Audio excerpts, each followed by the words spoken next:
So hello everyone, and on behalf of the International Coalition of Sites of Conscience, and in particular the Global Networks team, I would like to welcome to this global webinar, Confronting Silence, Digital Mapping to Fight Impunity.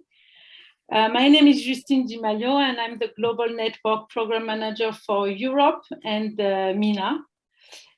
For those of you joining us for the first time, because as I said, this webinar is open to the public, so we have people joining from outside of the coalition. So for those joining us for the first time, the coalition is the only worldwide network dedicated to transforming places that preserve the past into spaces that promote civil action.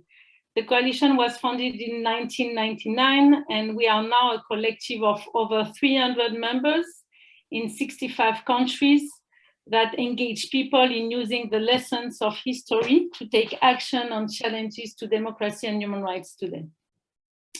Confronting Silence, Digital Mapping to Fight Impunity webinar is part of the coalition efforts to amplify the expertise of sites in documentation, oral history collection, and community engagement to confront narratives that exclude the experiences, needs, and voices of marginalized groups, and to fight impunity. Impunity is built on silence, and around the globe, ongoing conflicts and repressive regimes have made it extremely difficult for communities to account for and even acknowledge injustices and human rights violations committed by state and non-state actors. So documenting human rights violation and fostering a culture of accountability is essential for correcting the record, fighting impunity, and countering efforts on the part of authoritarian regimes to deny or rewrite history. With this objective, sites of conscience are increasingly using digital maps in their work. So through the experiences of 3 coalition member sites, this webinar will explore how digital mapping can be used to confront historical revisionism and denialism and foster a culture of accountability in different contexts around the world. So before introducing our first speaker, I just want to share a few technical things. Sorry, it's a bit boring, but we have to go through that. So first, this meeting is being translated into Arabic, English, French, and Spanish. So you can choose your language at the bottom of the screen.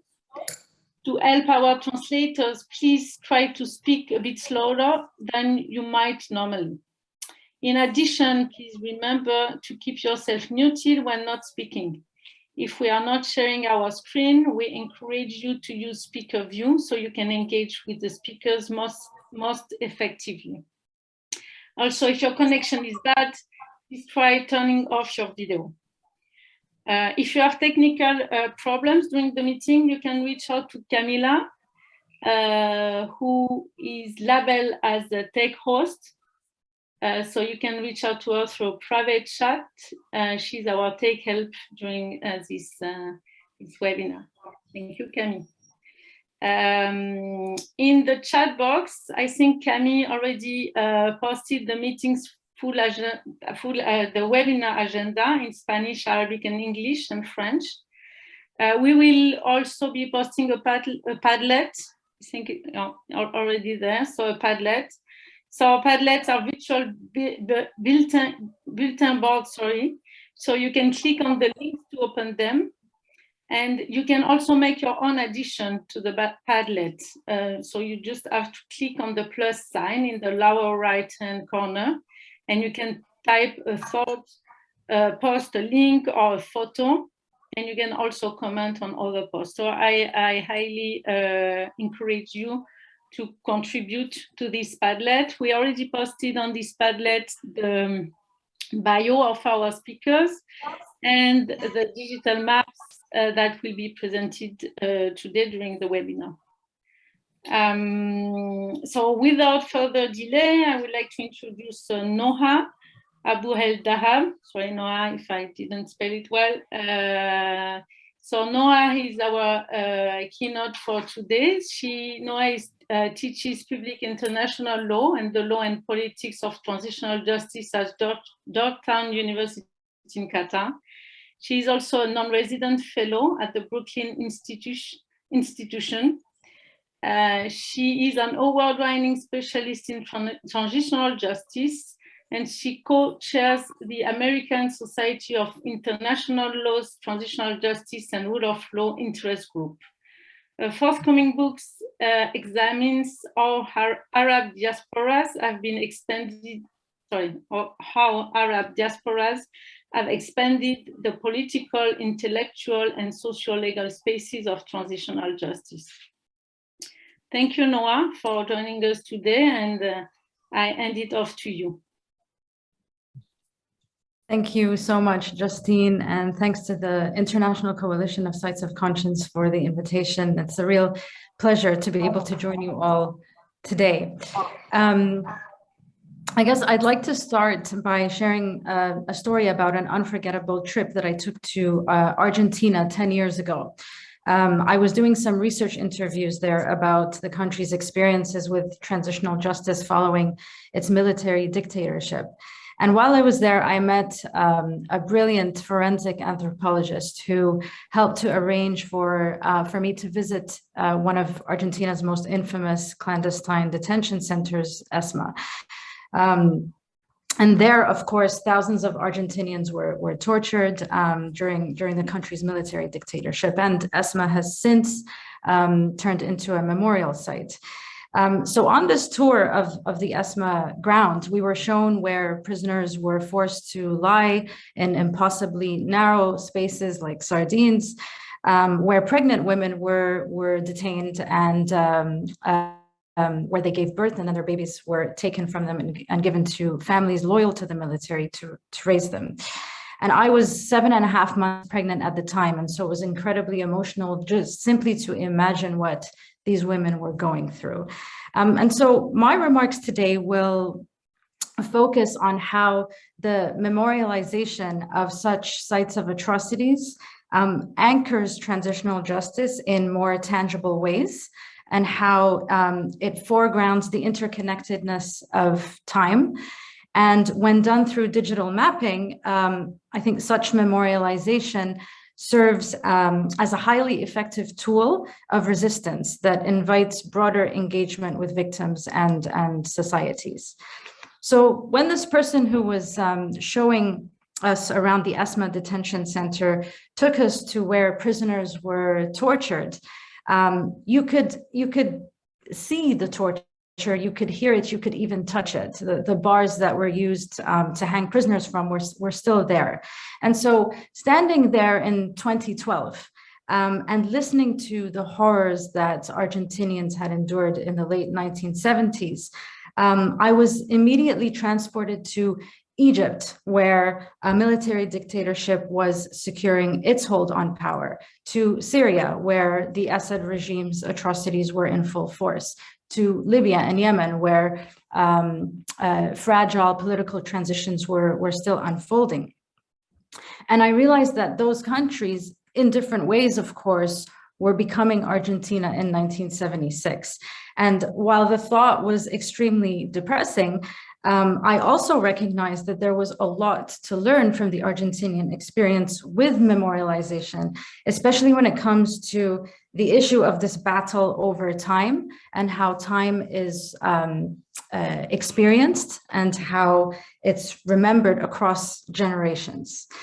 And I'll come back to this a little bit later. But another thing that struck me about visiting the ESMA sites is that when you visit a physical space, like that and many other sites of atrocities around the world, the disappeared and those who were killed in those spaces, they really begin to reappear.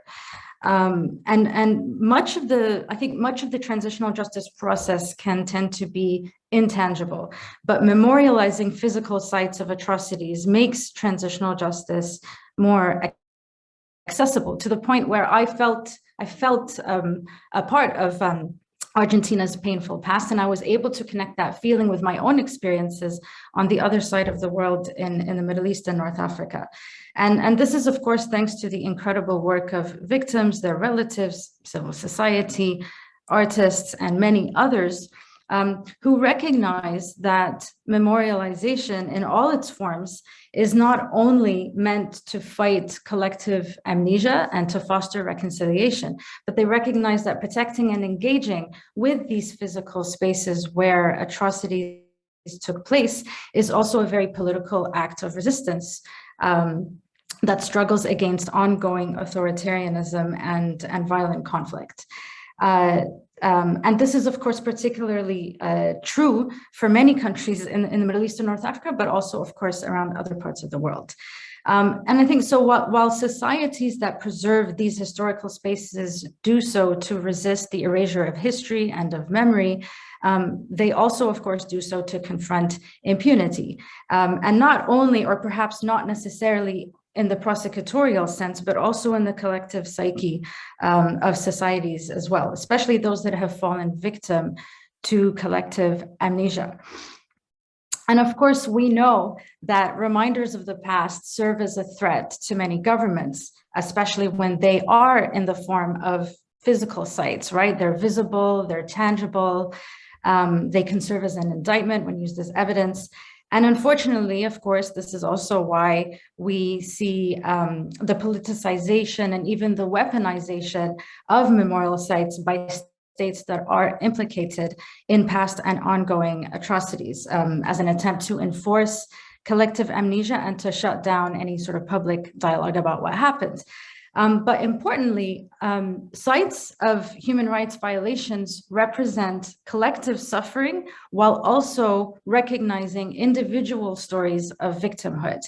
And I think transitional justice mechanisms they're often critiqued for foregrounding the role of individual perpetrators and individual suffering.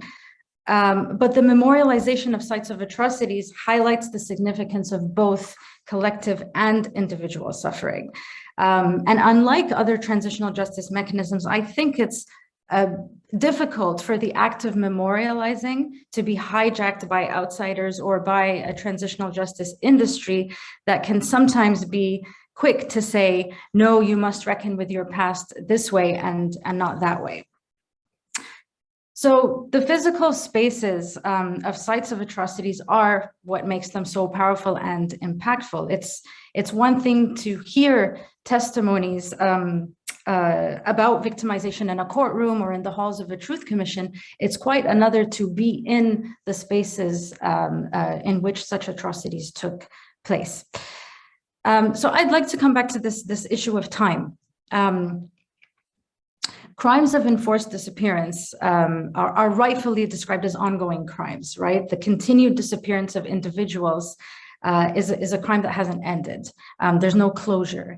And similarly, grieving and the sort of efforts to seek the truth and to seek justice for disappeared loved ones are processes that unfold and evolve over time, but they also don't necessarily have the luxury of closure. But every new piece of information about what happened in the past revives this interconnectedness of time. So while peace processes and other political agreements may end a conflict, the past, of course, continues to impact the lived experiences of the present. And this is why, for instance, there are efforts by Canadian lawyers to draw attention to the genocide against Indigenous people in Canada as ongoing, as opposed to an episode that began and ended in the past.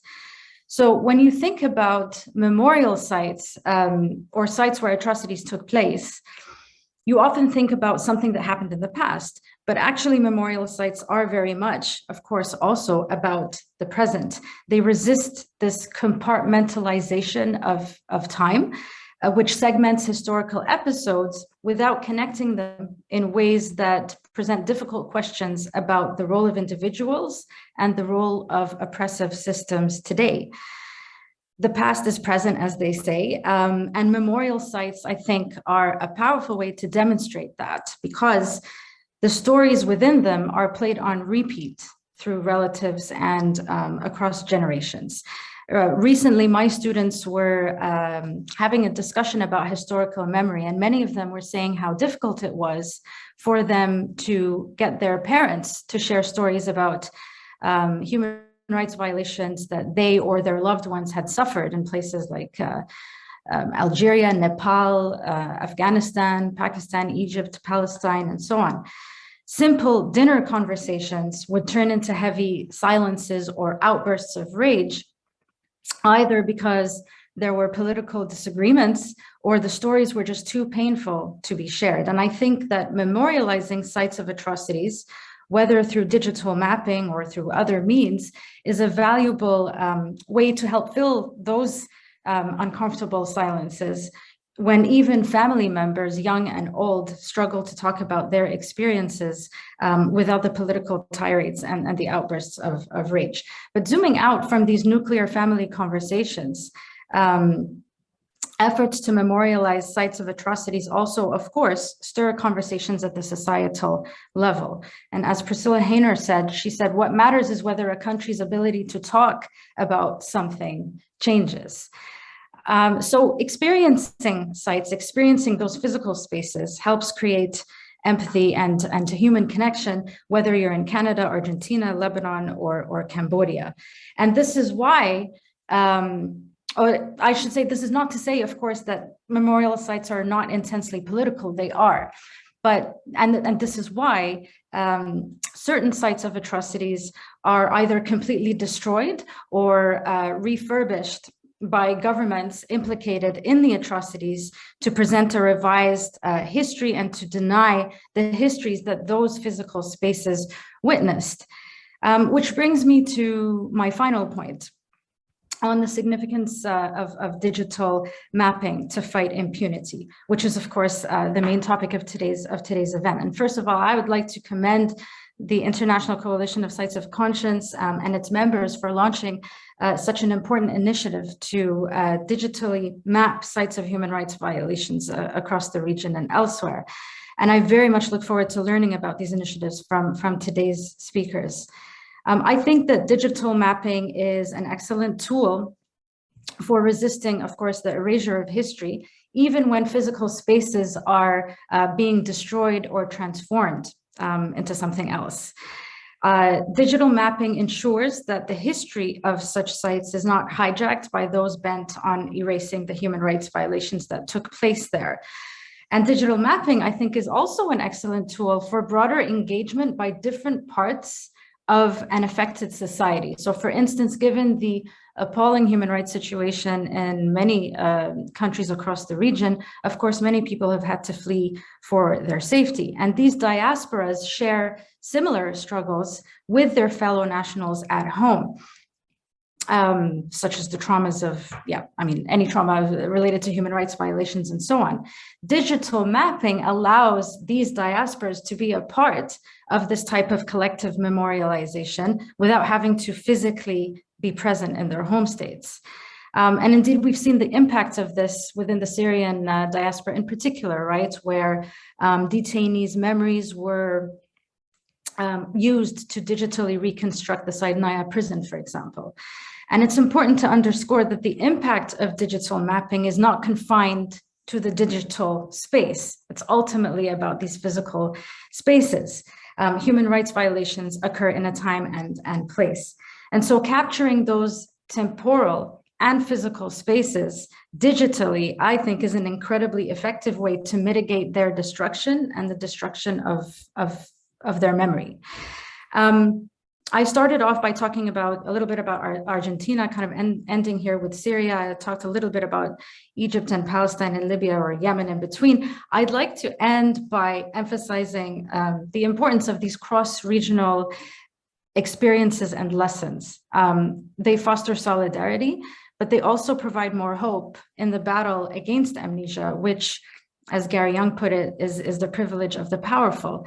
I think that the Argentinian experience, as well as the Lebanese one and many others around the world, is an important reminder that building and protecting collective memory for the purposes of accountability and other forms of justice is an ongoing process that stretches across decades.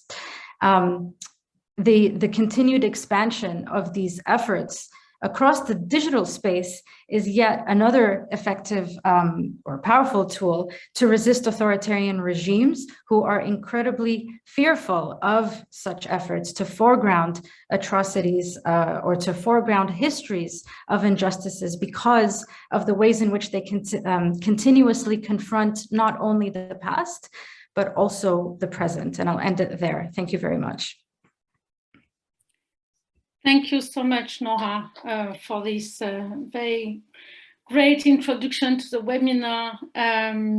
It gives us so much perspective for the discussion that will come. And it opened a lot of reflection on key issues that I think we could address during the discussion and in our work as the sites of conscience. So thank you very much. I will now present for a few minutes the MENA mapping. So to start exploring how digital mapping can be used to confront historical revisionism and denialism and foster a culture of accountability, I will present this MENA mapping project, Damiruna, Our Conscience in Arabic, that was initiated by 14 members of the MENA Sites of Conscience network. Since its founding in 2011, the MENA network has come together with the common goal of preserving memory, making it accessible to current and future generation, and using lessons of the past to build a present and future that protects human dignity and freedom. MENA members, so why this regional project? Because there are common challenges faced by MENA members, among others, ongoing conflicts and repressive regimes, as mentioned by Noha, where gross human rights violations are committed by state and non-state actors, sites of memory that are destroyed as a result of concerted efforts on the part of authoritarian regimes to deny or rewrite history, documentation efforts that are highly risky in a context of political repression, and victims and survivors who are silenced. These are some of the common challenges being faced by MENA members. So in 2016, 14 members of the MENA network of the coalition partnered to create this mapping with the objective of documenting sites of human rights violation, ensuring that the experience of those who suffer such violation are not lost, and fostering accountability in the region. So the partners have been working together over the last years. So they started by increasing their capacity to document human rights violation. And through the process, they developed a toolkit that is being used by other sites members to document human rights violation in their region, and using digital map in these efforts. So today, the digital map documents more than 100 sites in 10 countries of the MENA region. So it's a work in progress, and the partners are adding new sites, and we are opening also to other members in other countries. So again, it's a work in progress. So these digital maps include detention centers and prisons where people were arbitrarily detained and tortured. It also includes checkpoints where people were kidnapped, sites of massacre and extrajudicial killings, also sites of protest where political repression happened. And also in Yemen, for example, cultural heritage sites that were intentionally destroyed and that constitute a violation of international humanitarian law. So the mapping also include a description of these sites, but also photos, testimonies of victims, testimonies also of witnesses, and sometimes of perpetrators. What is interesting, I think, in this mapping project is the fact that it's regional, and it's also the idea of the main idea of the project is essentially to use this mapping as a tool to engage a discussion about important topic and among the actors in the region on, for example, protection of archive, on how to document human rights violation in a highly risky environment, and also engaging communities in fighting impunity. And as part of this project, last year, the partners of the project in each of their countries implemented community mobilization activities to discuss human rights violation in their countries, but also with a regional perspective, and to engage their communities, and especially the youth, in discussing the fight against impunity and fostering a culture of accountability. So this project will start in a second phase, and will focus more on engaging a regional conversation, as I said, and engaging also the youth in the region in an intergenerational oral history project. So the idea here is, as Noha mentioned, regional connection and cross-regional connection are very important because we can learn from each other. And you mentioned how the experience of Argentina has been, is something very interesting for the MENA region, for example. So the idea is here to engage youth from different countries of the MENA region to document human rights violation within their communities in order to include these testimonies and these stories into the MENA mapping, and through this process to raise awareness on this violation, and to engage them in joint activities to foster accountability in their respective countries. This project will be initiated in partnership with different universities in the region, and the objective is to embark these universities and in this regional conversations. So I encourage all of you to visit the website. The MENA mapping. I think that I'm sure that the link to the mapping is on the Padlet. If you have any question, if you want to know more about this project, if you want to contribute to this project, also you can reach out to me or to the partners of the project. You can find their contacts in the section partners of the website. So I will move to the presentation of our three member sites. Sorry, just a second. So our presenters today will explain how they are using digital maps to foster accountability in their country. So we will start with Naji Sayar from Act for the Disappeared in Lebanon.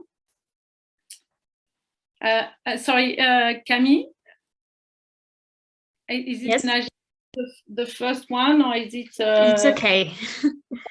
Sorry, no. So let's start by Veronica and Gonzalo from Memoria Abierta in Argentina. Okay, I'm sorry. So I will just introduce briefly Veronica and Gonzalo. So Veronica has worked in non-governmental areas linked to the defense of human rights for decades. She was the director of communication of the Center for Legal Studies and Social Sciences from 2005 to 2010, and advisor of this organization until 2017. She has written numerous articles in academic and journalistic media on the struggle symbolic for memory, truth and justice and reparation. And she is currently the executive director of Memoria Abierta in Argentina. And she also coordinates since 2006 the network of the Latin American and Caribbean memory sites of the coalition.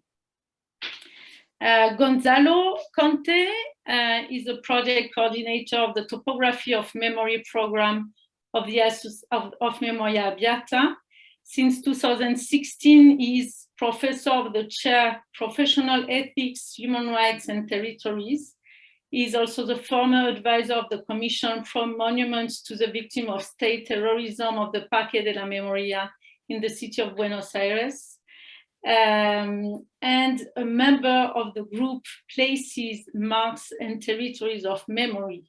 He has been involved since 2006 as expert witness and in several trials for crime against humanity of state terrorism in Buenos Aires from 2001 to 2003.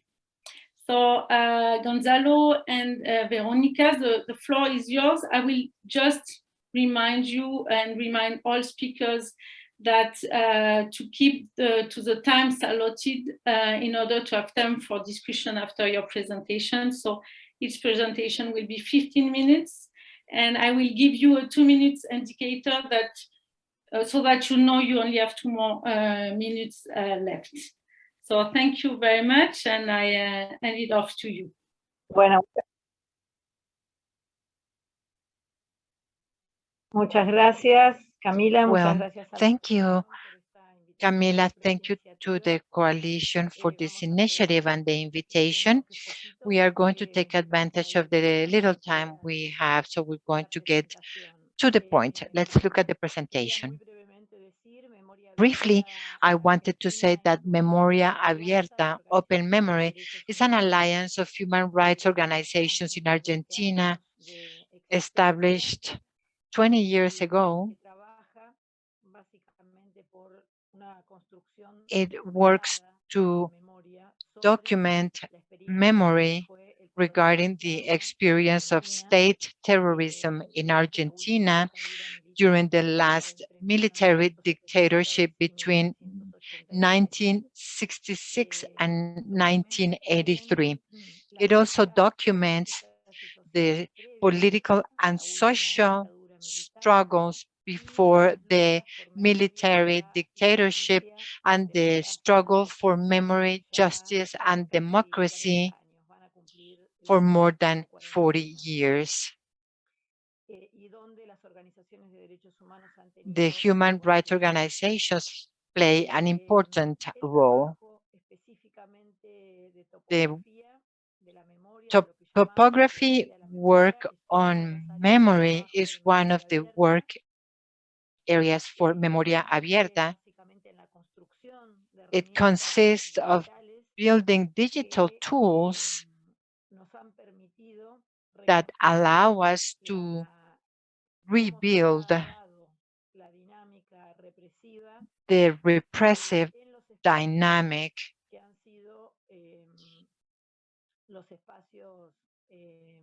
in fundamental places for the repressive scheme in Argentina.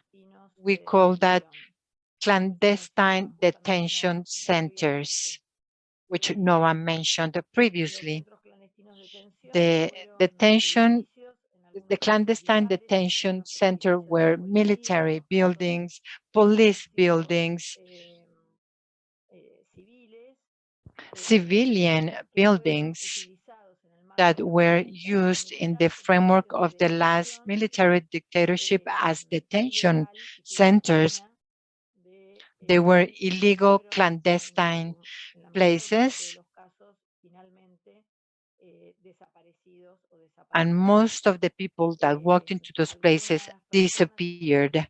Some women, some men survived that experience, but they were very few. Most of the people that went through those places during the dictatorship remain disappeared today. Therefore, reconstructing the dynamic of these spaces, the way in which accountability for these people who were in charge of these clandestine people, and on the other hand, the trajectory of the people who were detained in these places is a fundamental part of the reconstruction of the repressive apparatus regarding state repression in Argentina, because these detention centers were a fundamental tool in this repression system. How have we rebuilt this? We have rebuilt based on the testimonies of the survivors. In the case of Argentina in particular, the struggle of human rights organizations, the struggle of the survivors of the repression, the struggle of many social and political organizations, as you know, has allowed during historical moments to drive a justice process that is unique in the world. So with national laws, with national courts, we have been able to research and judge and to sentence those responsible for those atrocities in the framework of the dictatorship.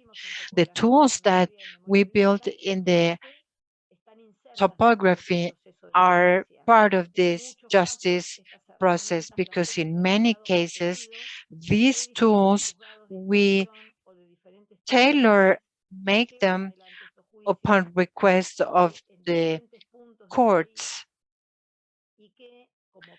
for specific trials, and as part of their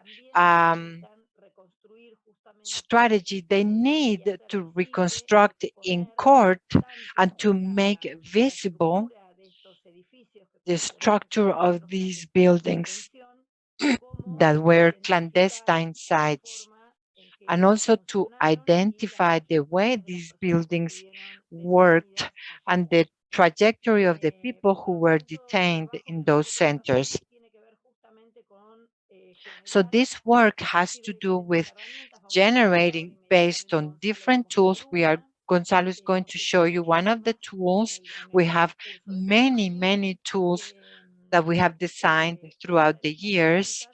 Gonzalo is going to show you a tool that ends up being a testimony during these trials. Memoria Abierta, and the experts, especially Gonzalo and the people who are part of the topography team, have been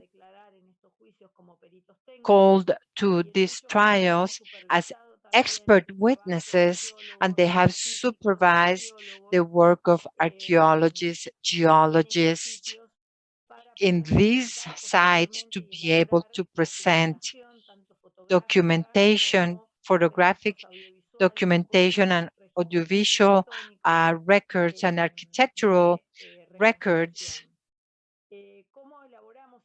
to reconstruct evidence. How do we put together these tools, and how does the community get involved? You told us that you were interested in this.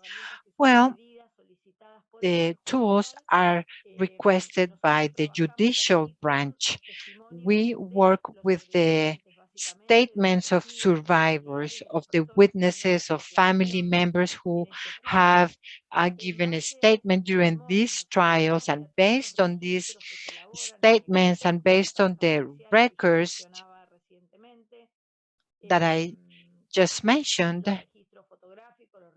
photographic records, architectural records, records put together in the framework of the legal process. With all of that information that we put together, we design these tools. These are tools that cross information and data.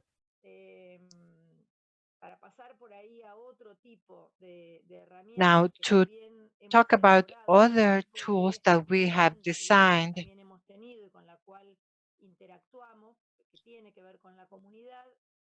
these tools have to do with the communities. In many cases, these tools are put together based on the demand from the work teams that work at these sites that used to be clandestine detention centers. These places have been recovered as memory spaces. So the work teams at these memory sites come to Memoria Abierta requesting tools that will allow them to make visible within the site what happened there. They get visits from teachers, from students, from community. These places have become memory sites. So in those cases, together with those memory sites and with the survivors and with the organizations that mobilize around these memory sites, we have rebuilt and we have put together tools that the sites can use. These are sites that the organizations or the sites use, and they become a part of their virtual tools. So that is in general the two types of requests that we get at Memoria Abierta. One that has to do with the legal branch in the context of justice in Argentina, and the other one is for those memory sites so that they can manage these places as memory sites. In many cases, we have been contacted by human rights groups and families of survivors, but we are very connected with them as well. Gonzalo, I will give you the floor so that you can show one of the tools.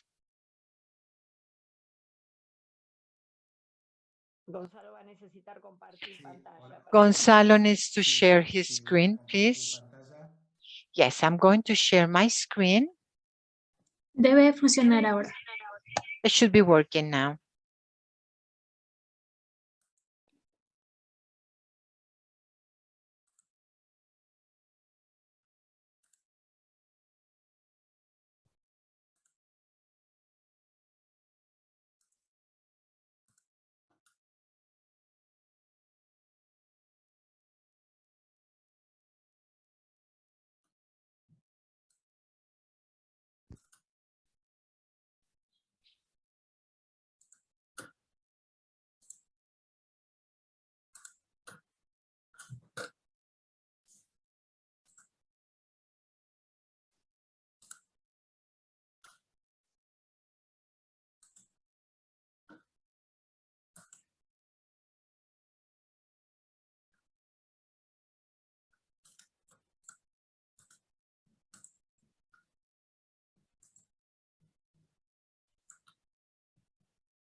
Gonzalo, we have the slides that you sent us if you want. So Camille can see a screen if you want, because the slides are already there. Si se puede, yo no estoy pudiendo compartir. Gonzalo, podemos ver tu pantalla en este momento. He can't find them. Oh, That's, Camille, do you want to show Gonzalo what we have, the slides that we have?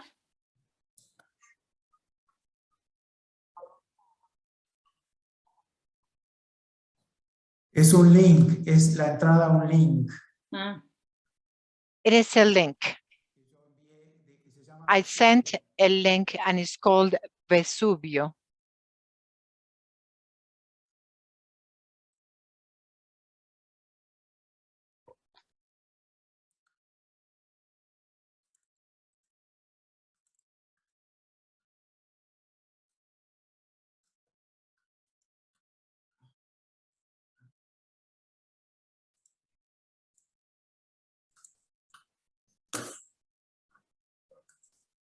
listo. Yo tengo acceso al link. No sé, Gonzalo, si me puedes ayudar, por favor, dejando de I have compartir access to pantalla. the link.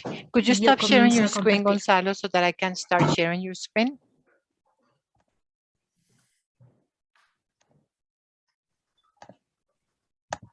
Sí.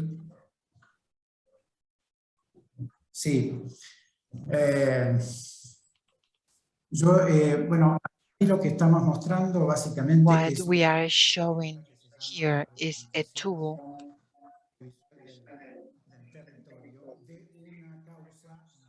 which is called clandestine detention centers of the territory. This here we're showing a clandestine area. This was the core of more than 60 clandestine centers.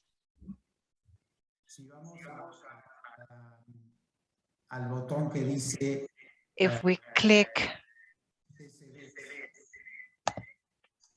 CCD, if we click on that label, what we are going to see is the impact of that repressive site in the territory.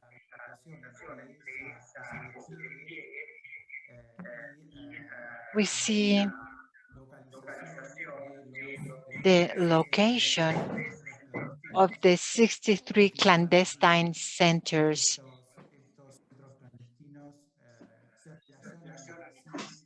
These clandestine centers are connected through circuits. The victims go to each one of these places. They are moved through the repression system. They are first kidnapped, and then they go all the way until they disappear.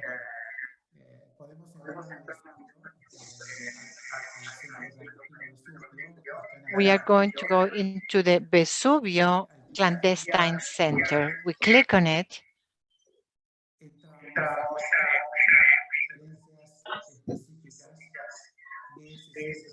And we see the specifics of this clandestine center.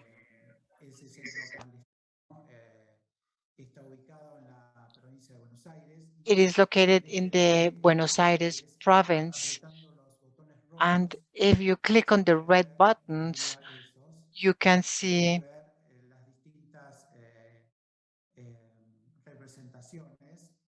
different representations. Continue to the right until you get to the specific location. If we touch the conjunto button to the top, go to the top, no. It doesn't matter. Where it says conjuntos y contexto conjunto, if you touch on the conjunto one, to the top left, there. Under conjunto, it describes the place. It shows the distribution of the way it is distributed. In this case, there are small houses, and we hear statements of the victims. In other words, a complete development of the meaning of this place and the facilities. Entonces, ahora vamos a volver nuevamente al... Sí. Vamos entonces Now we go back. So let's go to victims. There. Clicamos, por favor. Let's click on victims.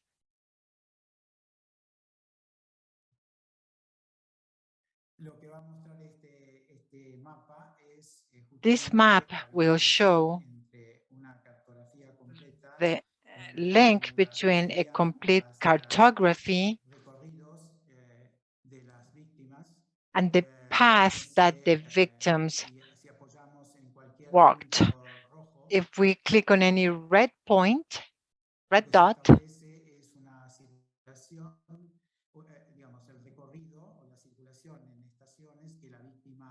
we see the different victims and the path the victim walked from the moment the victim was kidnapped. On the left, we see a list of 370 victims.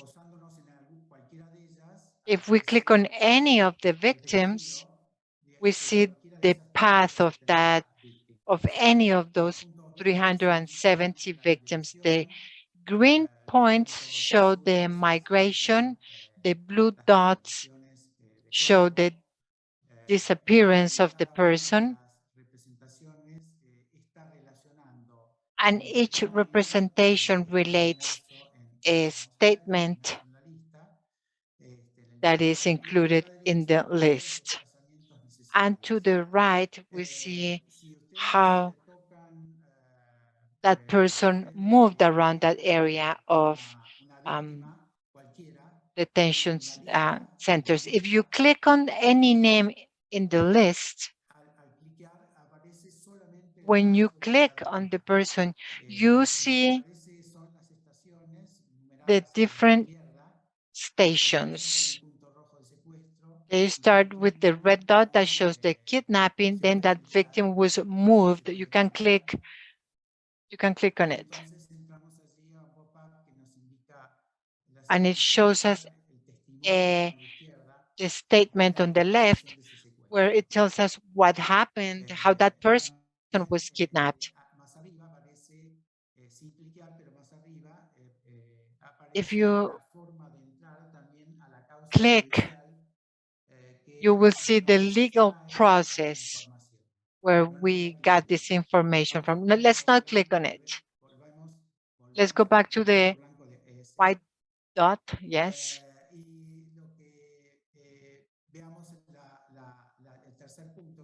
Let's look at the third dot, La Matanza. We click on it and we see the victim's statement. That person lived in Casa Uno, House 1. That's one of the 3 buildings in that site. Then let's go back. Gonzalo, I would like to add something because this will help us to understand. In the case of Argentina, in most of the cases in Argentina, people who were detained, people who disappeared, went to more than one clandestine detention center. When Gonzalo talks about moving the person, no, this is not displacement. This is forced disappearance, but most of the victims went to more than one center. And that's why several of the maps that he showed at the beginning, they show you an articulated trajectory of the person. The person went from one center to another center to another center. If we go back in there, yes. Gonzalo, I'm really sorry to interrupt you because your presentation is so interesting, but you only have a few minutes left. I'm sorry. Okay. Bien, bien, perfecto. Solo entonces quiero mostrar la filtrar por So I just want to show that when you filter by category there, you see the date of the kidnapping, place of the kidnapping, condition of the victim, gender identity, pregnant women. We can see the conditions of the victim, the cases of pregnant victims, what was the political views of those victims, the detention center. And let's click on particular cases, specific cases. And there we see the analysis of the kidnappings, how they move people, how they kill people.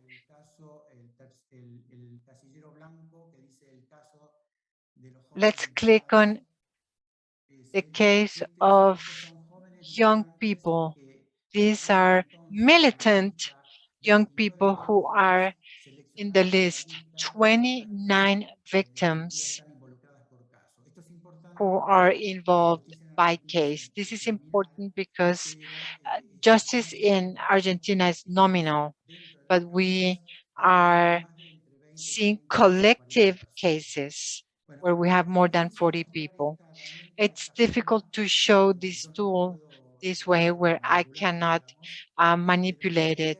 Apologies, but the idea is to understand that these tools have spaces with statements. This is the voice of the victims. Sometimes we see the legal interpretation and the legal decision. It's important to understand that this tool is not just a map. It shows each place showing multiple representations, explaining the sense of the repression during the terror era in Argentina. Apologies. I hope we will have other opportunities to show these tools better. Thank you. Thank you very much, Gonzalo. And I hope also that there will be other opportunities, because really the work you have been doing is so impressive. And I think it's inspire all. So one question, is it, can we, I mean, this mapping is open, I mean, is accessible to the public or no? Is it online? Bueno, ahora estamos, digamos, los últimos trabajos. Well, the last jobs we've done will be online in a very short time. We have our own consultation in our offices. That's where we are working on this. But the idea is to start opening this as the legal processes allow us to open this to the public. We will be able to share with everyone this experience, 20 years of experience. It's huge. Thank you very much, Gonzalo. Gonzalo, I'm sure there will be a lot of questions for you. So please stay with us, and we will have an open discussion after the two other presentations. So if you have any question, either you add them, I mean, write them in the chat, or you just keep them and you can ask later on when we have the discussion. So now I will introduce Naji Sayar, who is the Executive Director of Act for the Disappeared. He has an extensive experience in the Act for the Disappeared in Lebanon. Naji has extensive experience in the humanitarian sector, mainly in the protection of civilian population, the missing and prisoners of war. Naji has worked with the UN in Lebanon, as well with the International Committee of the Red Cross in various environments affected by armed conflicts, like in Lebanon, Chad, Niger, and Iraq. So Naji, the floor is yours. Thank you. Okay. And you have 15 minutes. Yeah, okay. Hello, everyone. Please, I would like to share my screen if possible. How can I control my slides?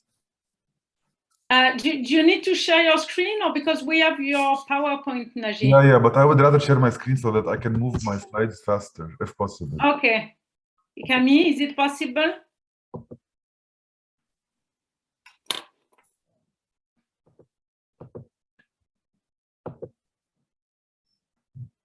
My time didn't start, I hope. Okay. Should work now. Okay,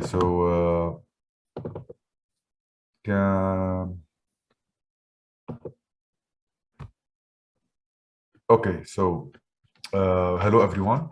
I was really moved by the introduction and by the presentation of the case of Argentina.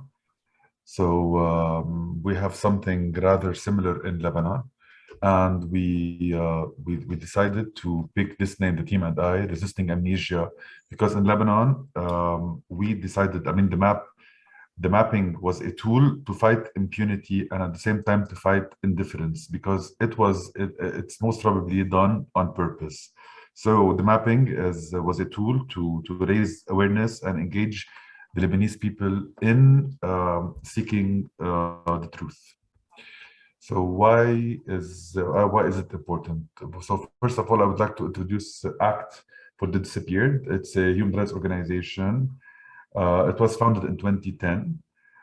So the main mission of ACT is to contribute to the clarification of the fate of the disappeared and the missing in Lebanon, to combat impunity, and to foster a sustainable reconciliation process in Lebanon. In 2014, ACT began investigating, it started an investigation project to contribute to the clarification of the fate of the missing in Lebanon, and to shed the light on the human rights violation that happened in the country. This is an example we always give, but after the end of the civil war in Lebanon that took place between 1975 and 1990, we can easily say that the same people who took part in the war were the ones who were in power after the war. So if you can, like a simple example would be someone who takes off his military uniform and then put on a suit, and he wouldn't want to go back. He wouldn't want to be remembered the way he was during the war. So the multi-sided armed conflict in Lebanon, which ended in 1990, imposed silence. So there was a state-sponsored reconciliation after the Taif agreement that took place in Saudi Arabia. So it was like an imposed political solution with a very famous slogan in Lebanon. We say "La ghalib la maghlub," because it rhymes also, which means no one won and no one lost during the war. So no one won at the expense of the other. This gives an example that we also always give, is like when you try to dust off the ground and you put everything, you hide everything under the rug or under the carpet. This doesn't mean you cleaned, but it means that you hid the dust. So the former warlords, there was no investigation about what happened. There was no establishment of the truth and the human rights violations. So the result of the war was approximately more than 100,000 were killed, hundreds of thousands were wounded, many were displaced and wounded. The official number we have is 17,415 people went disappeared and went missing and are still missing to this day. So there was no serious measure that has been implemented to address the violations committed during the war. No one has ever been prosecuted, because during the law that took place, that was introduced after the war, we said it was Af Allah Namada, which means God has, how to say it, it's like God pardoned everyone. So it's that we start a new page from scratch and no one was held accountable. At the end of the war, a reconciliation program was launched and physical traces of the war were erased. So the society's silence regarding the conflict is reflected in Lebanese history textbooks, which stopped in 1945. So Lebanon took its independence in 1945. The last French soldier left Lebanon in 1940. Lebanon got independence in 1943. The last French soldier left Lebanese soil in 1945-46. and then nothing. This is where the history books end. So when I was studying history, we would study everything until 1945. No physical traces. Society was silenced. Sorry to interrupt you. Just if you can talk a bit more slowly, just for translation. Thank you. I'm sorry, I just don't want to miss my 15 minutes. No problem. Okay, I'll take my time. You still have time. Yeah, okay. So, okay, in order to combat this forced silence and forced silence and destruction of the collective memory, ACT decided to develop a digital mapping of the sites of memory in Lebanon. The objective of using a map is to recall human rights violations that happened during the war: torture, forced disappearances, massacres, to provide accessible information to the people, to provide large information to the public in general. Multiple stories from different communities were gathered to materialize what happened. Only yesterday, last night actually, I was giving a presentation at USG, at university in Beirut, regarding the same topic. And at the professor's office, I saw there was a tiny mug. This is a tiny detail I wanted to share with you. So there was a tiny mug behind him, and it had on it written "whites only," and he got it from the Apartheid Museum in South Africa. And then I thought, we don't have that in Lebanon. We never had that. So we never really came up with. There's no memorial. There's no corner to commemorate something that has happened, regardless of how atrocious, how ugly, or how hurtful it was. We'd have nothing to keep track of things. In every European city or every European capital, you can find things to commemorate what has happened, from the tiny bronze like the cubes you find in Germany and in Berlin of people deported during the Holocaust, the date when they were deported, where to, and when were they killed mainly. We don't have anything of those. So in a context where there was a failure to address the further entrenched, deep-rooted sectarian and political cleavages.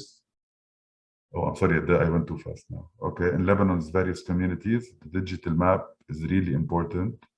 So to counteract any manipulation. And there's one more thing in Lebanon that is right now, I wouldn't say we're lucky, but we still have, and it's really helpful. We can use oral history because it hasn't happened so long time, like a very long time ago. So people sometimes still remember what has happened as witnesses, sometimes as perpetrators, we'll get to that, and sometimes as families of victims or just witnesses. So the digital map is a great tool to engage the people in truth-seeking efforts by engaging them to share their stories. So our digital map is more, people can engage with it, and they can share their stories through it on human rights violations. So during the previous presentation just now, I was listening, and I don't know if it was translated the way, I mean, if it was the same word in Spanish, but clandestine detention centers is not a word we use in Lebanon. I like it, and it's really reflective.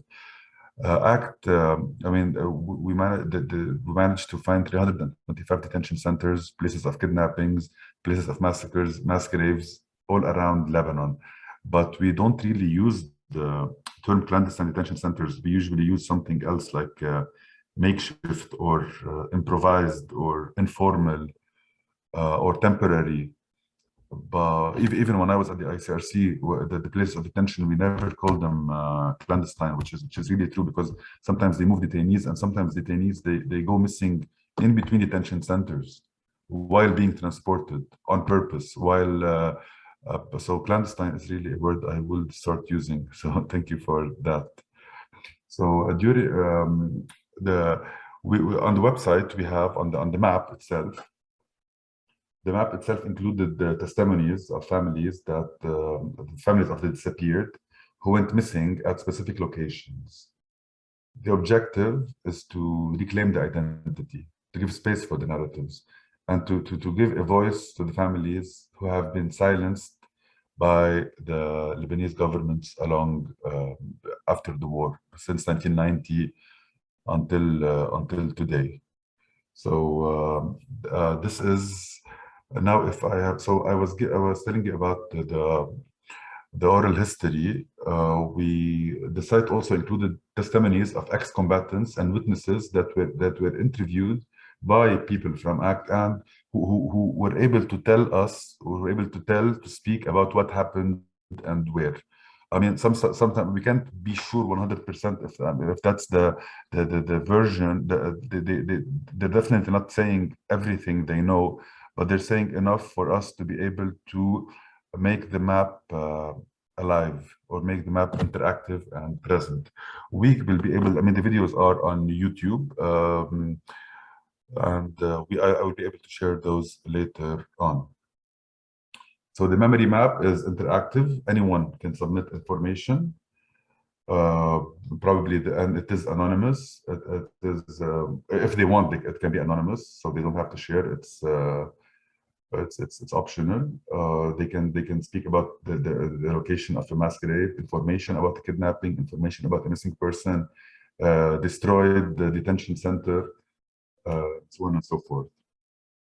And here there is no state-sponsored investigation on past human rights violation. The objective is to create space where anyone who lived through the war can share information and contribute to shed the light on past events and to foster accountability. Because as I said, there was no accountability whatsoever after the war. So now, how to transform an online data to a tool for social change. To be honest with you, after the war, during the people my age, they weren't really, not all of them, and I would say like maybe more than half of the people my age weren't really interested in what has happened in politics in general, what happened during the war, what happened after the war. For them, it was more towards the future. How to go, I mean, the main objective, people were mostly discussing how to go to Dubai, how to work, it wasn't part, I mean, there were so many economic problems and economic challenges. The Lebanese youth weren't really, their main priority wasn't to go back and reconciliate with the past. And they didn't have a way to deal with the past. But after the October Revolution of 2019 took place, we can easily see that people in Lebanon, the youth, were more engaged. They wanted to know more, and the idea of the disappeared was really new to them. No one would really ask about that before, and now they were surprised. So if themselves didn't have someone, they had someone they know who went missing, they wouldn't be really interested in having that. So this act had seen that before, and part of the program is to engage the youth. So in the pictures you see now, those are places where mass graves were located. So Burj al-Mor, American School, Karantina, Damour, those are the names of specific areas where either bodies were found, or people witnessed mass killings there, or they were clandestine detention centers. So the idea was to engage the youth. The young Lebanese from different regions and communities, the ACT worked on working with them, so to document the sites of memory. They were trained, the youth were trained to deepen their understanding of memorialization and increase the search and interview skills. After the training of the youth, they conducted the research on local sites and identified people from their community to interview them and collect their narratives about the selected sites of memory. So the youth were the part of our program was to engage with the youth, and we still have another program right now that is doing the same, and it does have to do with political parties and the youth of the political parties. This is a project we're currently working on that will also include the youth more and more in the documentation process. And so, Sorry Yes. to interrupt, but you have to wrap up. You have two more minutes.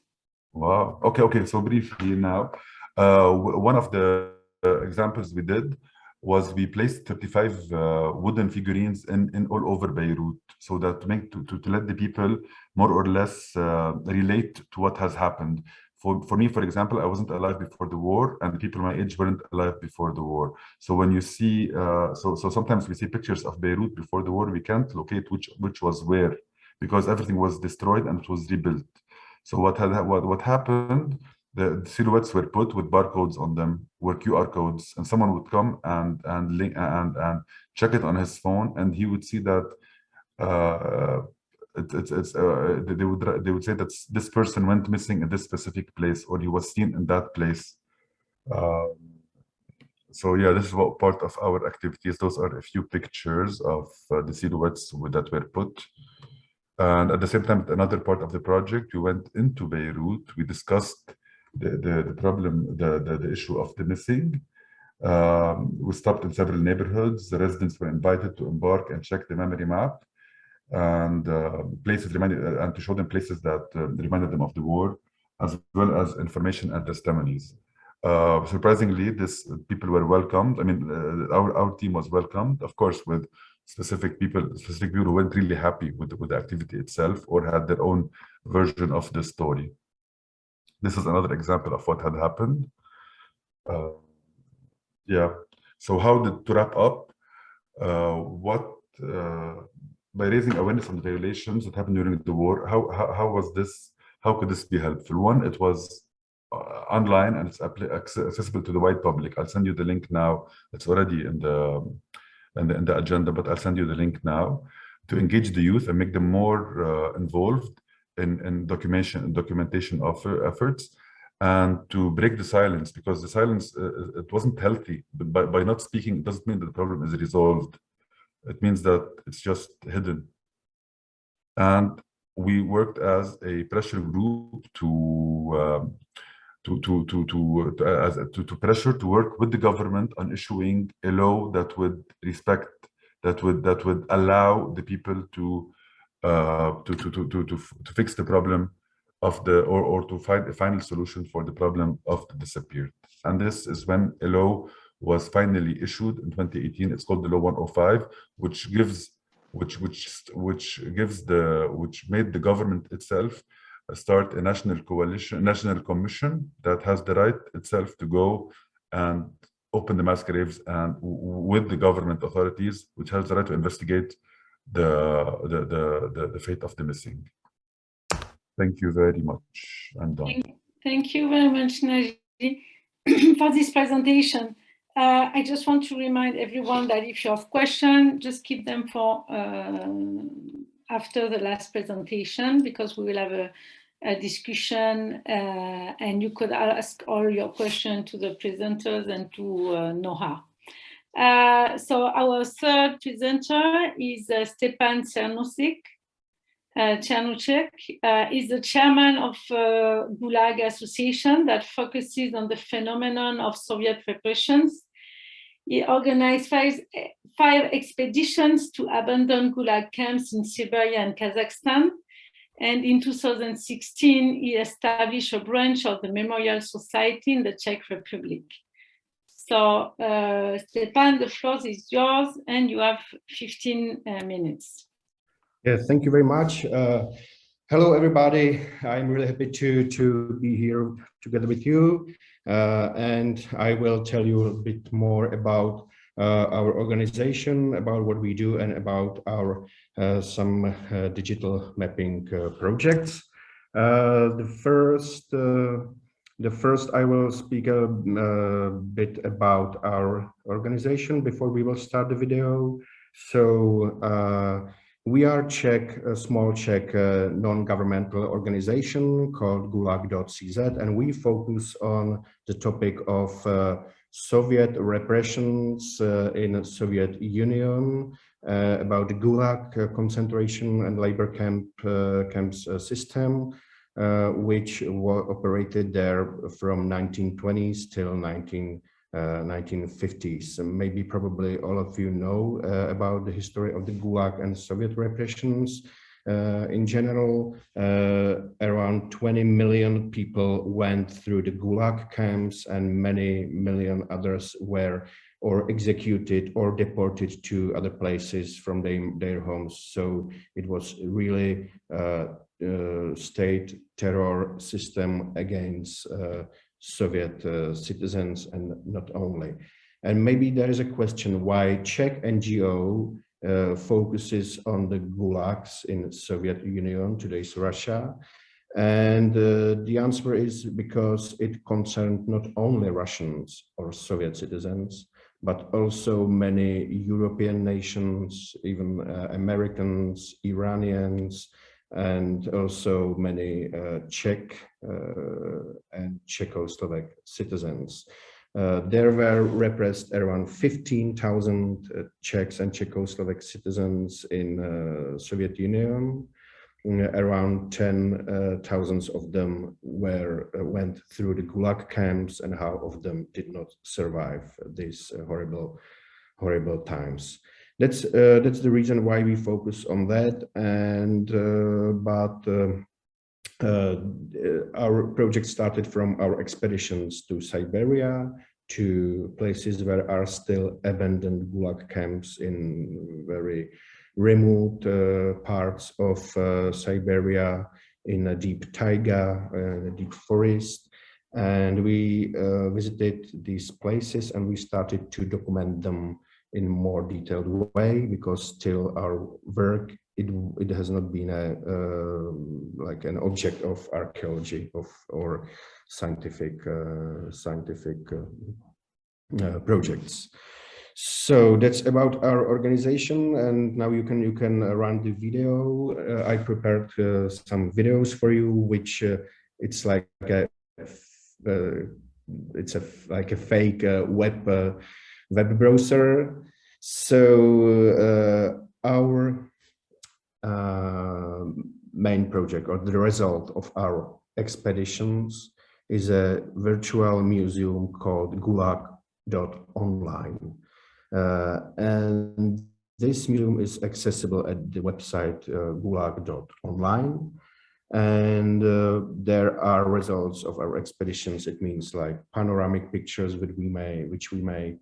There are also some 3D models, because we made, according to our documentation, we made a 3D model of a camp, and it's possible to go through this 3D model as in a computer game. It is also accessible at the website.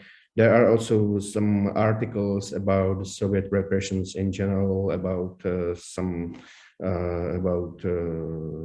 Czechs in the Gulag, about Baltic states and Baltic people in the Gulag.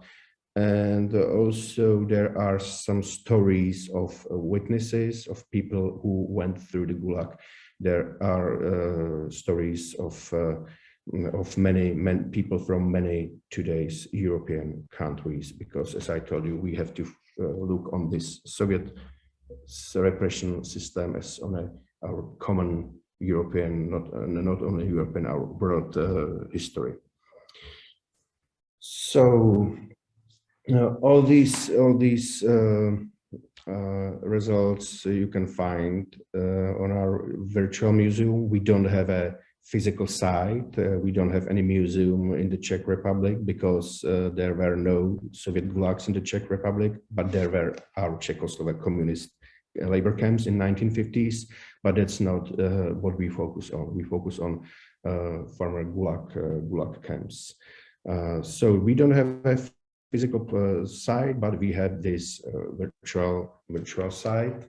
And as I know, I think we were the first member of the coalition of sites of conscience without a physical site.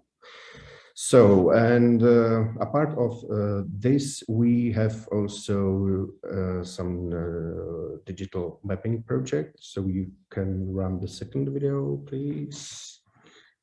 And this is also accessible on our website gulag.online. And the main part of the website is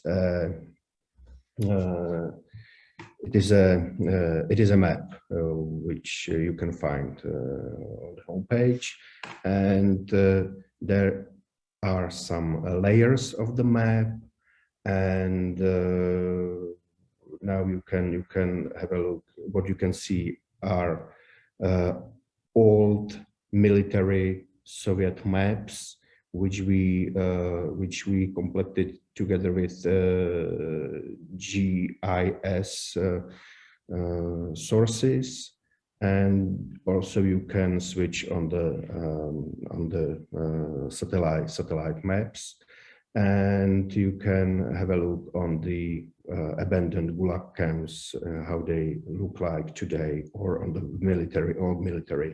military maps. So there is on our maps are the sources of our maps are mainly 3 of them. The first are some red spots, almost 500 red spots, which are on the places of former administrations of the Gulags, because in the period of Soviet repressive regime from 1920s till 1950s, there were around 500 Gulag administrations on the whole territory of Soviet Union. And under these 500 administrations, there were almost 30,000 individual labor camps, which is a huge number. And many of them are still visible. There are some remains in very remote parts of Siberia, and it's possible to go there and to map them and to find some objects and items which belong to prisoners. And what is important to say that there is no museum on the former camp of the Gulag in today's Russia. There's only one exception. This is Perm 36 Museum, which was built on a former Gulag place. And the museum was also one of the establishers of the coalition. And but it was stolen by Russian government to people who founded the museum. And today in this museum, the exposition is about brave work of guards and not about the horrible life of prisoners. And it tells us a lot about today's Russian regime, about the relation of today's Russia to this dark part of Russian and Soviet history. So people in today's Russia are, I would say, confused about what to think about this period of Soviet terror, because the official narrative of Russian government is that Stalin was a great manager who won the World War II, and that they should look on that period as a successful period of Russian history.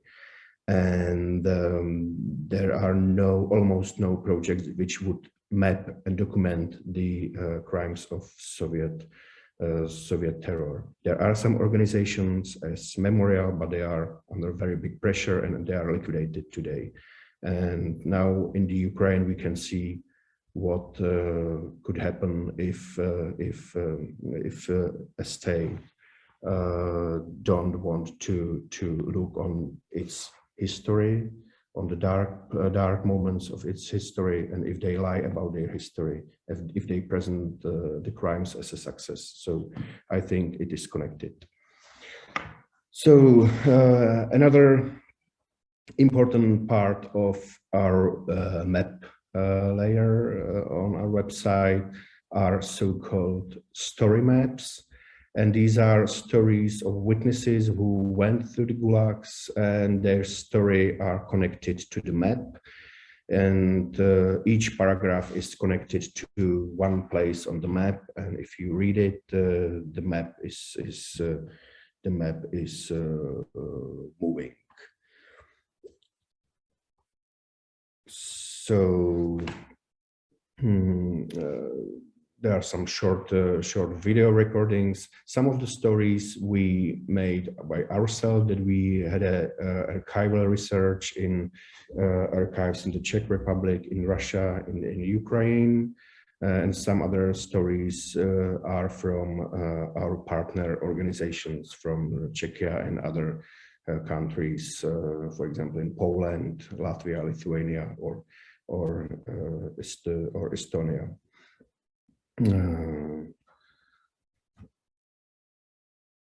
Well, at this moment, our community, people who are our supporters, are mainly people who use internet, because, as I told you, we don't have a physical site. Sometimes we organize some debates and so on, but mainly we focus on a virtual space. And the number of visitors of our website is growing up. And at this moment, we have approximately around 500 visitors a day, which are people not only from Czechia, but also mainly from the United States, from Russia, from Ukraine, from Poland, and other countries from all over the world, because most of our articles are in 3 languages, Czech, Russian, and English. So this is about what we do. This is about our digital mapping. And if you have any questions, I'm ready to answer it after the presentation. Thank you. Thank you very much, Stephan. Thank you for keeping the time. There is a lot of very positive comments in the chat. Everybody is thanking you for this all 3 great presentation.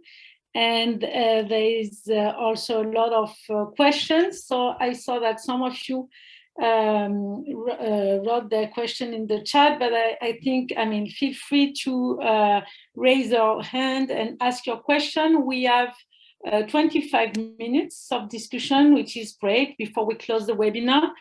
Raise your hand. I already see a red one is raising his hand. I will give you the red one in 2 seconds. Just so 2 options: either you raise your hand or you ask your question in the chat, and I give you the floor. Thank you. So red one, I give it to you. Yes, thank you very much, and thank you for everyone. Great presentation. I enjoyed actually to know more about Argentina, Lebanon, and Czechoslovakia and the Gulag in Russia. I have only comments to Stephan. In 3 years ago, I visited St. Petersburg, and I visited the Museum of Political History of Russia. I surprised actually how much they disclose information about Stalin's Gulag, and how actually he's been and they describe him as a dictator, and still the museum open until today. I think if there is a way to connect with that museum, I'm not sure because they have huge archives on that era, especially on the personal cult of Stalin, as you mentioned in your last comments. Putin today, actually, he tried to revisit that era as a great history of Russian history. But I think they will close the museum anyway. But your work exactly along with that museum will be a great testament to against the Russian propaganda today. Thank you. Thank you. I will just reply shortly. It's not possible to say that there are no information about the Gulag in Russian museums. There is one state Gulag museum in Moscow, which is not bad at this moment till now, but we don't know what will happen next weeks. If the director will be changed, we don't know. But the main problem of the Russian museums and society and view on the Gulag is that it's confused. And for example, in Russian regions, there are a lot of museums in small towns where you have in one room exhibition about the local Gulag, and at the same time about the communist leaders who were responsible for the Gulag and the victims, but they are shown there as a brave and good people. So the problem is about that nobody knows who would be the responsible for these horrible times, and the most influence moments of the point of view of today's Russian people have some documentary movies in today Russian TVs, which narrative is completely different than in the museums. Thank you, Stephan. There is another question from Abdulillah.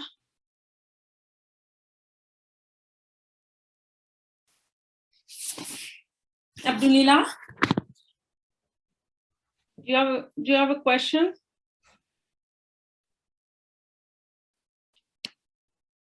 Okay. So any other question? If there is no question, I will just read the question that were put in the chat.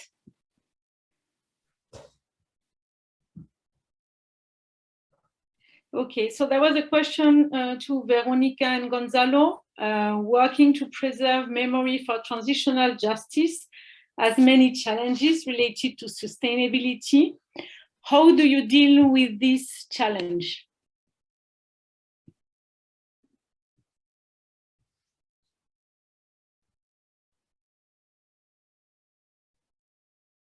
Gonzalo and Veronica, if you, Me pareció entender que la pregunta hablaba sobre todo de los retos vinculados a la sostenibilidad. I think the question talked about the sustainability of the work. I would say that the challenges regarding sustainability for an organization such as ours, we are a civil society organization, we have many challenges because we have to do our own work, but we also have to find funding for the work that we do, and we don't get state financing in our case. Que yo comenté que realizamos para la justicia, para el Poder Judicial. We get resources for the work that we do for the judicial branch. Those jobs are paid, but the rest of the work that we do, the topography work, especially those linked to memory sites, for that, we need to look for international cooperation funding or to apply to open bids so that we can support the work that we do.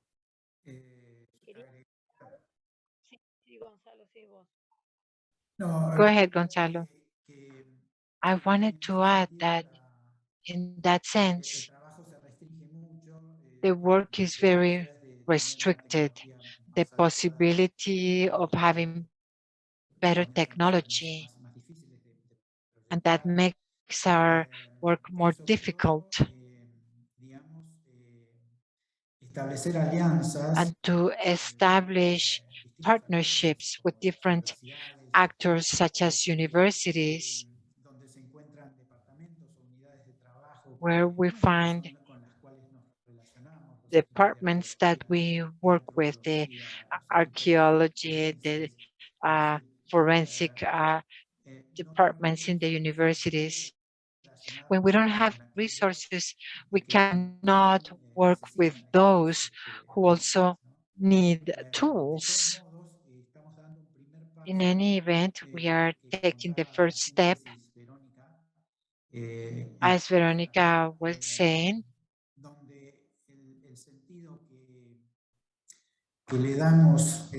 where the sense that we give to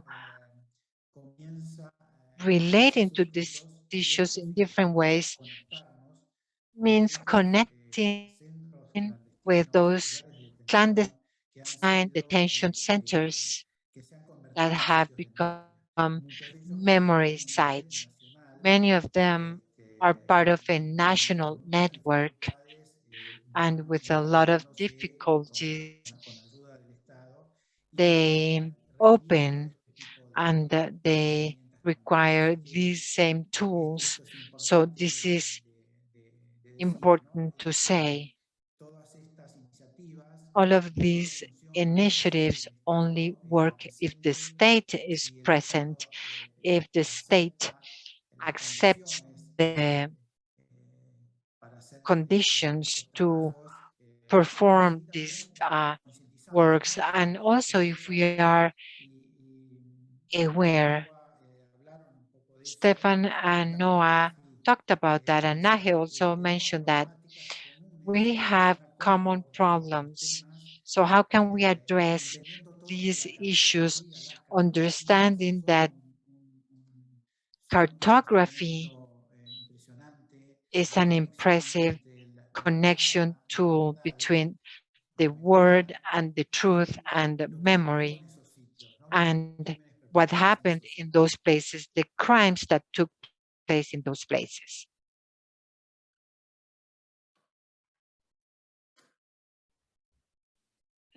Thank you, Veronica and Gonzalo. Abdulillah, can you hear me? Yeah, Abdulillah?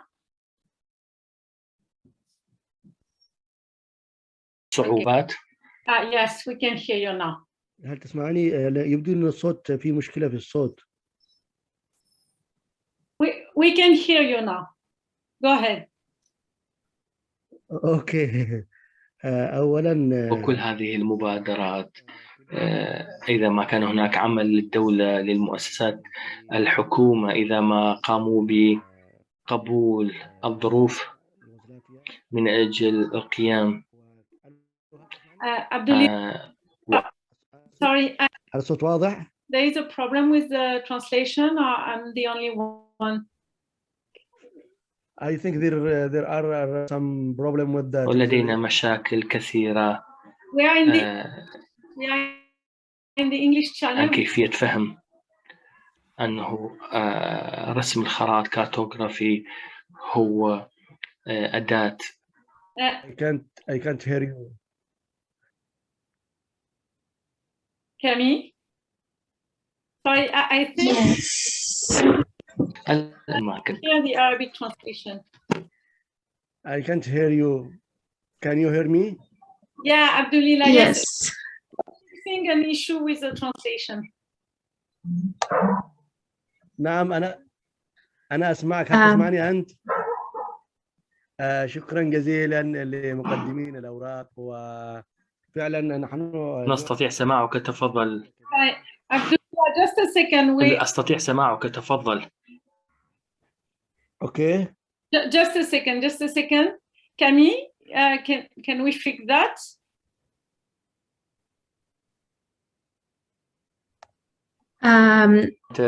From Argentina to Lebanon to. Yeah, I think it's working now. Thank you. Czech go ahead. Republic. تفضل أخي. Can you hear me, ma'am? Can you hear me? Abdulillah, Can you hear me, ma'am? Can you hear me? I'm on the English channel. Yeah, English. Can you hear me, ma'am? I'm on the English channel. I am doing. أنا لا أسمع شيء. هل تسمعونني؟ Yes. جاء التحدث على القناة العربية وليس الإنجليزية. أنا لا أسمع القناة العربية ولا أسمع القناة الإنجليزية. لا أسمع شيء. هل تسمعونني؟ أنا لا أسمع شيء. نستطيع سماعك أخ سيد الفاضل. اذهب إلى القناة العربية وتحدث من القناة العربية. أنا أسمعك أخي الفاضل. اذهب إلى القناة العربية.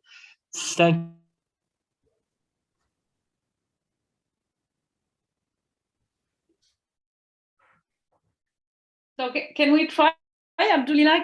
Can you repeat what you just said? I think the translation is now fixed.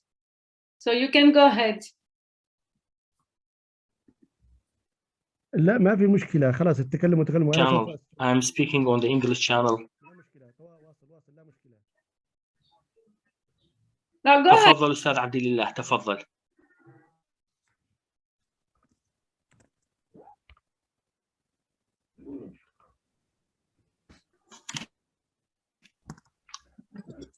I think there are some problem in the internet. So I'm sorry, I can't speak. I'm sorry, I can't speak. أستاذ عبد الله هل تسمعني؟ أنا أسمعك تفضل.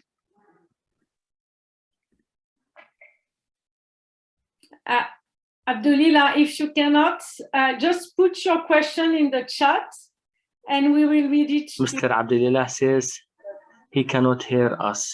Okay. I can hear him. Okay.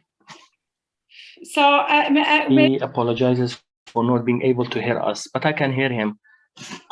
So sorry. أستاذ عبدالله أنا دا أسمعك. أستاذ عبدالله تفضل إذا تسمعني تفضل بالكلام أنا دا أسمعك. Okay. If it doesn't work, we will take other questions and we will communicate with Abdulillah in the chat. Camille, if you can communicate with us. هل تسمعوني؟ Yes, we hear you. Yes, Abdulillah. Okay. Go ahead, please.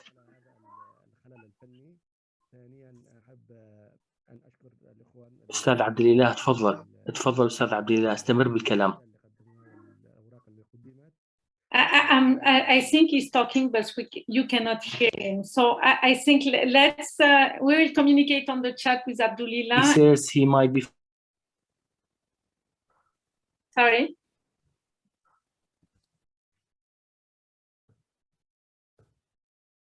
Okay, I will take other question because time is running. So I will take other question and we'll try to go back to Abdulillah when things are fixed. So I see a question from Jean Zézé and then Karim and Fahed. So Jean, tu peux poser ta question. Voilà, merci vraiment. Thank you very much, each and everyone, for the opportunity and the fact that we are here discussing on very interesting presentations and interventions. I have two concerns. Firstly, the people who are intervening and who are giving their testimonials, the witnesses, what are the criteria in order to choose and identify the type of people that will be able to testify in an impartial manner, kind of say, because we know that when we are witness to atrocities and crimes, usually we are biased in some regards. So what are the criteria in order to identify and choose the people that will intervene and that will talk when it comes to that? That's my first concern. And then my second concern would be regarding how can we map tragic events when we don't have definitive archives. For example, we were children in Guinea. There was a war in the year 2000. There was an archiving and some witnesses are no longer there. So how can we get a map, a precise mapping, a very accurate mapping of tragic events? So those are my two concerns, because I know that there are 2 or 3 different ways to interpret events. And this is something that is really, really at the back of my mind. We are discussing this. We are discussing it back home, and we are still battling with that concept. Thank you, Jean-José. So who wants to reply to Jean? I can, if possible. So Naji and then Gonzalo. I will ask you, sorry, because we are running out of time, so to be very short in your, I mean, as much as possible in your response, please. Yeah, okay. One, for something that took for the credibility of the witnesses, I don't think there's a formula or an answer, a clear answer for that. Usually, of course, witnesses are biased, but I don't think there's a clear way. But what we can do is we can triangulate the answers. So we can take testimonies of witnesses and compare them to each other. That's for the first question, for the credibility of the witnesses. That's one formula we can do. For the second question, I don't think there's. I mean, they're both very, very, very valid questions. But yeah, I don't really have an answer. But this is what I wanted to say, that triangulating the answers of all witnesses who were there. Oh, okay, thank you, Naji. So cross-checking. Gonzalo, you want to answer also? Sí, no, solo decir que... I just wanted to say that in the Argentinian experience, the witnesses have become legal cases through their testimony. Those are the ones that we take to produce the cartography and to compare them with what the witnesses state. This system shows us that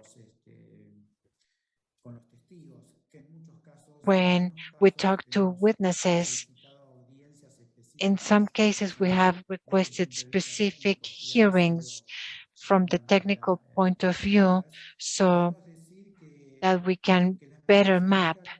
So experience shows us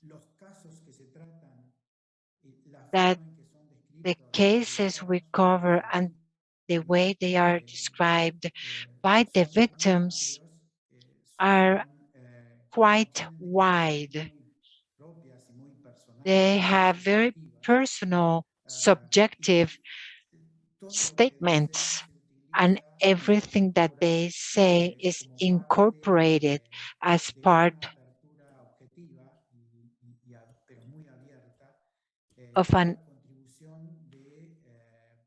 open view, as a contribution, as a recognition of those crimes, and the need to prove that these clandestine detention centers have been located and that they are in fact those places. In other words, using the statements from the witness might or might not be very close to the truth, but they are stated in terms of people who have suffered a traumatic, important experience. And as it is my personal opinion that they are subjective, honest opinions that do not transform reality. People give these statements as accurate as possible as they remember it. And second, using witnesses has to take place with the consent of those witnesses. So if we get the truth through statements, that implies doing extensive work with them to cover really difficult topics. Therefore, I would say that link, we are beginning to have it because we are working with a greater connection with the victims, and this allows us to be closer, to perform better, to build trust. And in that way, we can define what we can use from what the person told us once we have built trust. Thank you very much, Gonzalo. We have two more questions. So Karim and Fahed, if you want to, if you want to ask your question very quickly, because then we will take the answers from the panelists, and then we'll have to close, unfortunately, the webinar. So Karim, if you want to start.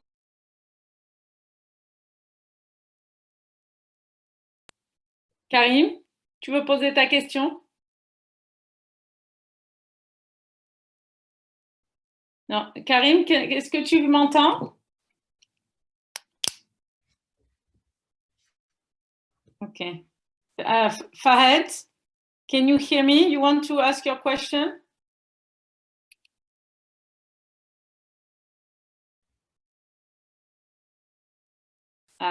We have an issue with the translation, I think. Fahed or Karim, can you hear me?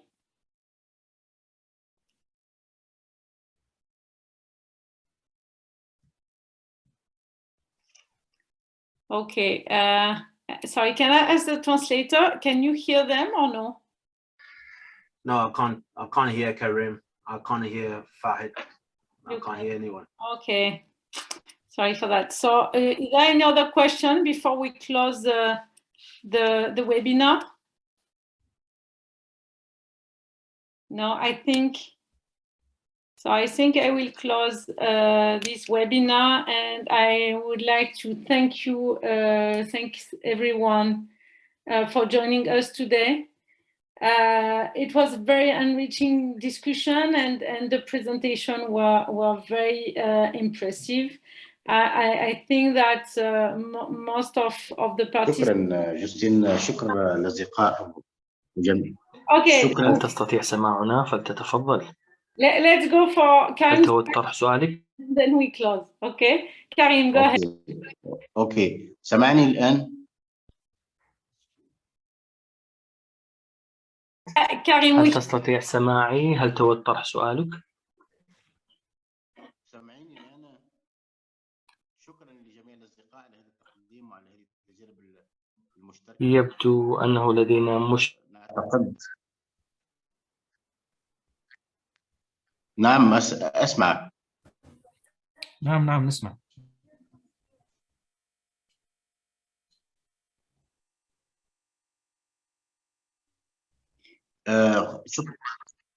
I cannot hear them, ma'am. They are both on mute. They are both on mute. Okay, Karim, can you try talking now? Oui. Okay. Okay, go ahead.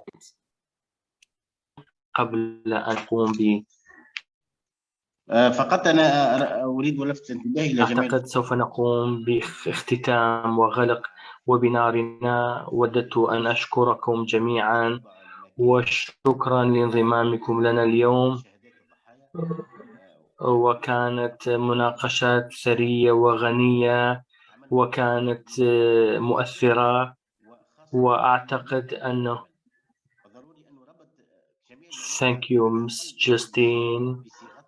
Thank you, Justine. Thank you. تفضل أستاذ كريم. أنا أستطيع سماعك أخي الفاضل، تكلم. تفضل.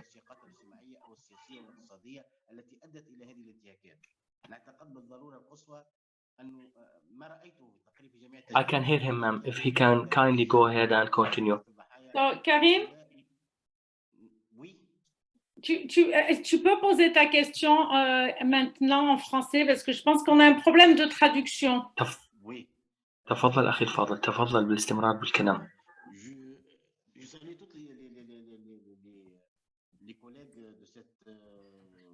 I congratulate all the colleagues for this great work of memory, what they have brought for all of us. Can you hear me? Oui, yes. On a un problème avec la traduction en arabe. Si tu peux poser ta question en français, Karim.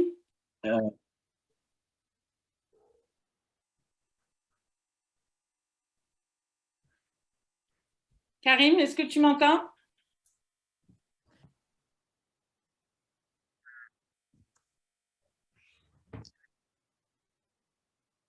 Karim?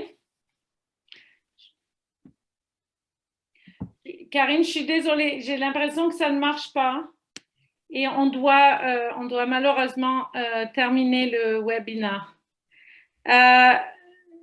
So I have a question for the presenters. So Veronica, Gonzalo, Stephan, and Naji, are you okay to share your presentation, because a lot of the attendees requested to see your PowerPoint presentation. وحتى لا تتحول هذه الأماكن إلى طبعا بعد مدة إلى أماكن سوداء أيضا. Okay. Sí, claro. Sí? Okay. But of course, yes. Okay, great. So we are sorry for this technical issue. So we will be sharing the presentation of our four panelists. And we will also be sharing again the link of the Padlet, where you can find all the online mapping that were presented today, the videos that were screened by Stephan. And I really would like to thank you again for your participation. Your work inspired us a lot. It's really very impressive. I mean, I hope there will be, I'm sure there will be other opportunity for you to share your work and for all participants to today's webinar to ask more questions. Thank you very much. Have a good day or a good evening, depending on the place you are living. And thank you very much again on behalf of the coalition. Merci, merci à tous. Merci vraiment. Thank you. Thank you so much to everyone. Thank you.